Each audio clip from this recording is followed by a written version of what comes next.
Hi guys, me here back again to bring some more of the most recent rules we've learned from 9th edition 40k and try and bring them all together and do a little bit of analysis for you, looking at them slightly from the point of view of a Tyranid player, but even if you don't play Tyranids, hopefully you'll still get a lot out of this analysis. So thanks for joining me today. The first big change I want to discuss is Overwatch. So this was revealed about a week ago, I think. So essentially, a fairly massive overhaul here. Overwatch is now a stratagem, which means two things. First of all, you have to pay CP to be able to overwatch someone, and also you can only overwatch with one unit once per turn in terms of using the stratagem, because of the stratagem rules. So this means that, if a player wants to use Overwatch, they have to really think about who's going to be doing it. It's not just an automatic, oh, people come in, I fire Overwatch. Because as Stu Black, I think it is, from Warhammer's, from Games Workshop, rather, has been pointing out on the Twitch stream, there's no strategic downside to doing Overwatch. It's just something you do, but actually 9 times out of 10 it serves very little purpose. You're rolling a lot of dice, you're taking a lot of time, you're doing it because why wouldn't you, but you're not often doing it with any sense that anything particularly useful or good is going to come out of it. There are obviously some caveats to that. Some Space Marines and some Tau armies obviously really make use of it, but by and large, it is something that you just kind of do because why wouldn't you? And it can actually slow down the game a lot without having a particularly major impact one way or the other. So they've kind of streamlined it, which I think is excellent. Now, the other aspect of it that not a lot of people seem to have picked up on is they have said if something has the rule Overwatch or something similar, or something that says that they can Overwatch within their rules, then they don't need to use the strat to do it. So armies like Tau won't be entirely crippled by this. But even then, if they use for the greater good and they use it well, they only need one Overwatch to cause a huge amount of damage.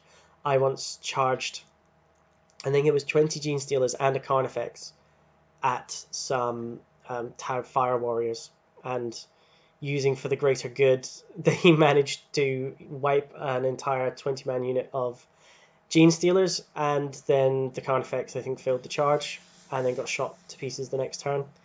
Quite tragic, really. So, any way you slice it, it's hopefully going to nerf armies like that a little bit. And as a Tyranid player, me personally, I don't rely on Overwatch much to do damage, so I'm not upset to have the drawbacks to it. For me, I think it's a slight balancing of the scales a little bit. That being said, if somebody does charge into a 30-man Termagant squad that have Devourers, sure, I'd pay 1 CP to get 90 shots hitting on 6s, and I think that's pretty great. Now, on top of that, something else I want to bring in is some of the new terrain rules. So we'll have to wait and see how it works when people are actually playing the game and how the rulebook actually looks. But obviously there's been a big push on this edition. Let's use terrain, let's use it properly, let's give it real rules, let's make it impactful in the game. And I know that they've tried this before and it's never really truly worked. Terrain rules have always felt like an optional extra. It feels here like they're really pushing them. And so I think they could really alter the way we play the game. And one such example is if you are in a defensible piece of terrain, and terrain will have keywords like defensible, you can use the commands hold steady and set to defend, or set to defend, I think you have to pick. Hold steady means that you can fire Overwatch and you hit on 5s. I think you still have to use the stratagem to use it though.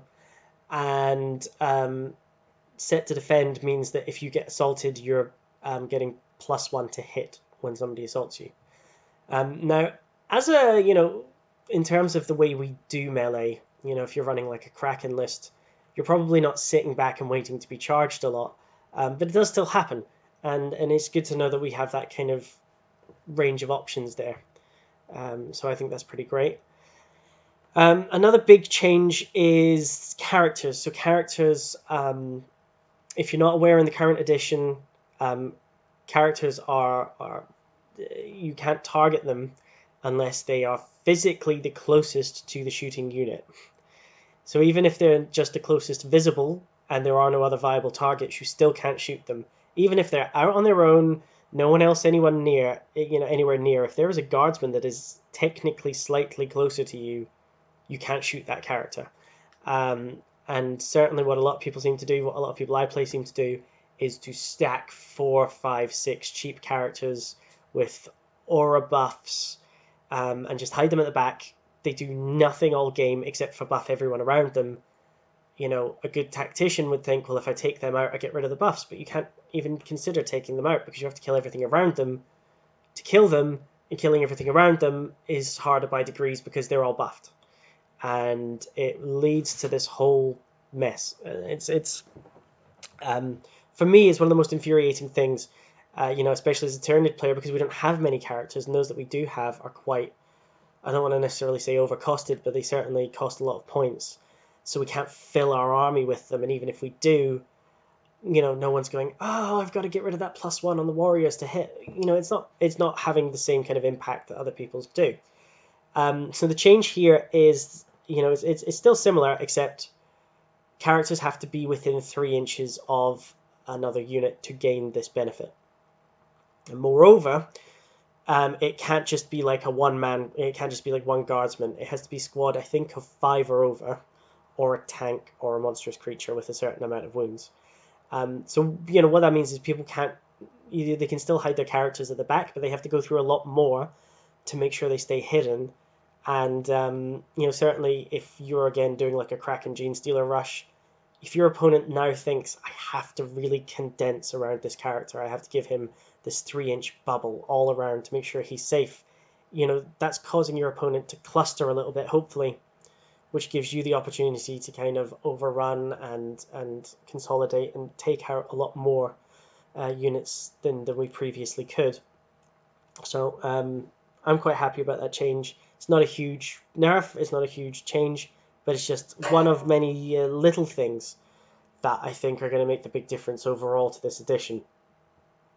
So what else have we got? Something that really snuck in. So in the faction focus for Adeptus Sororitas, one of the asterisks right at the bottom of the page tells you, by the way, if you charge multiple units now, if you don't make the charge distance for all of them, the entire charge fails.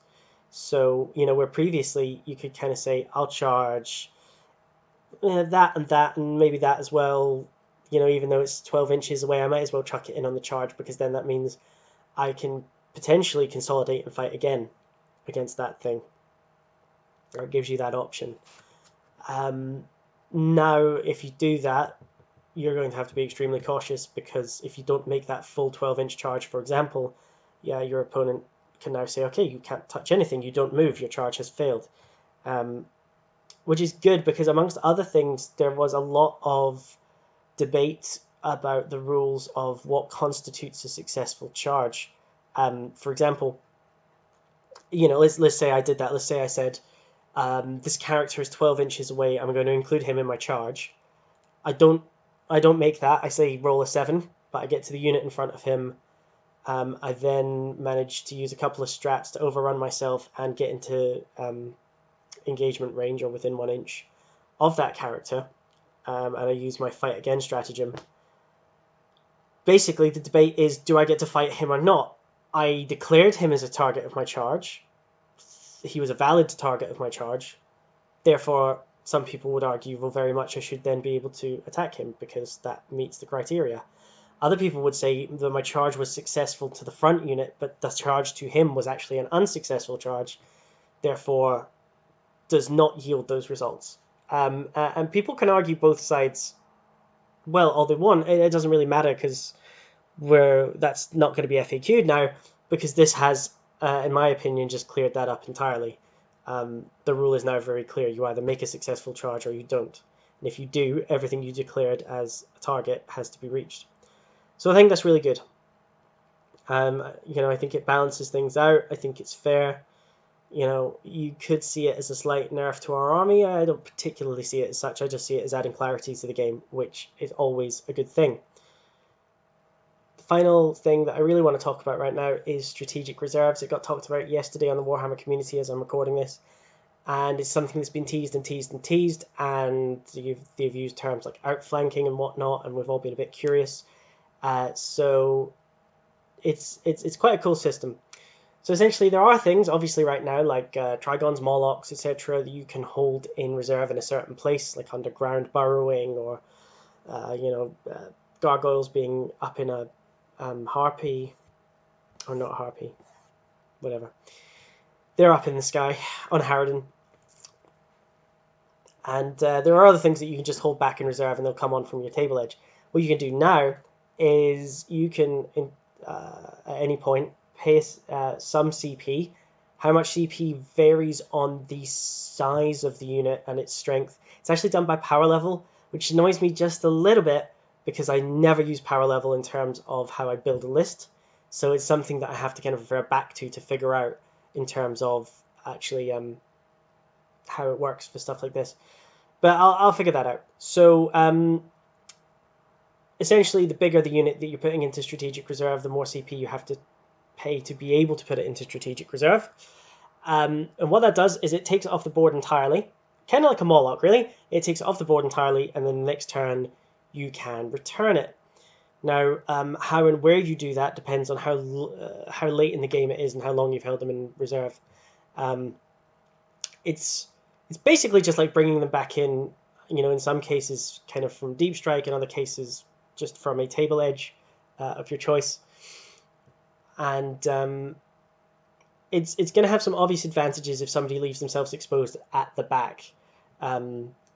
If nothing else, if you've got somebody who likes to really overcommit everything and they kind of overwhelm you, if you put, let's say, 20 Gene Stealers into strategic reserve, your opponent now has to think, if I leave nothing at the back, they're going to come in and gobble up all those characters I've tried to keep hidden, or they're going to come in and take a bunch of objectives from me, or whatever else it is that you might be doing. So they might think, I'm going to have to hold at least a few guys back just in case.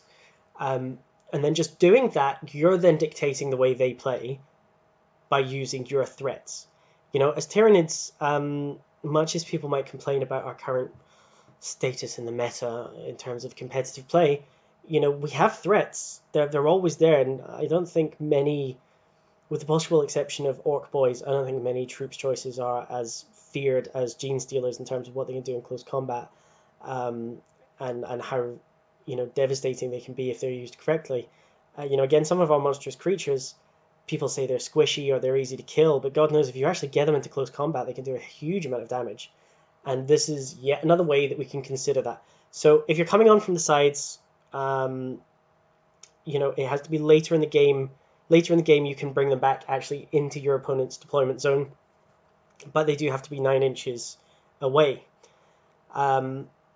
What I do think is incredibly cool, though, is, again, from a certain point in the game onwards, if you bring them into your own deployment zone, so let's say you're trying to launch a counter-offensive because your opponent has sort of breached your lines, and that can happen sometimes when you've got Hive Guard dying left and right and characters dying left and right, and you sort of feel like you're a bit defeated. Well, whatever you've got in reserve can also then pop on from your own table edge and can be within any range of your opponent, so you don't have to hide from them, and you can in fact come on straight into close combat, straight into engagement range, which I think is really cool. And again, holding some Stealers back, holding close combat Carnifex back, a Trigon, anything like that, could just be a really good threat to stop your opponent from encroaching too much and just feeling like, oh, if I come there, they're just going to throw out that Carnifex and it's going to wipe me out. I can't do that.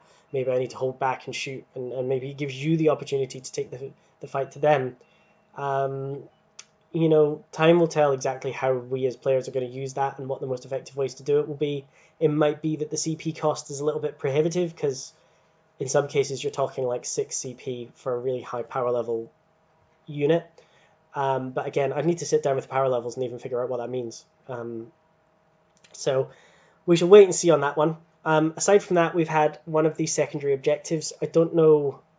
I'm still unclear on whether or not secondary objectives are in the rulebook, or whether or not they are faction-based, or whether or not they're both, or we'll have extra ones. But the one they showed as an example was in terms of controlling board control, which is something, again, we're very good at. it was put in the Eldar faction focus, and it was effectively that the more table corners you have units in, the more victory points you get every turn. So if you can just get stuff to those corners, you're getting points for yourself, which I think is really cool and really useful. Anyway, I'm going to post again soon when there are more rules to discuss. Until then, I will see you next time.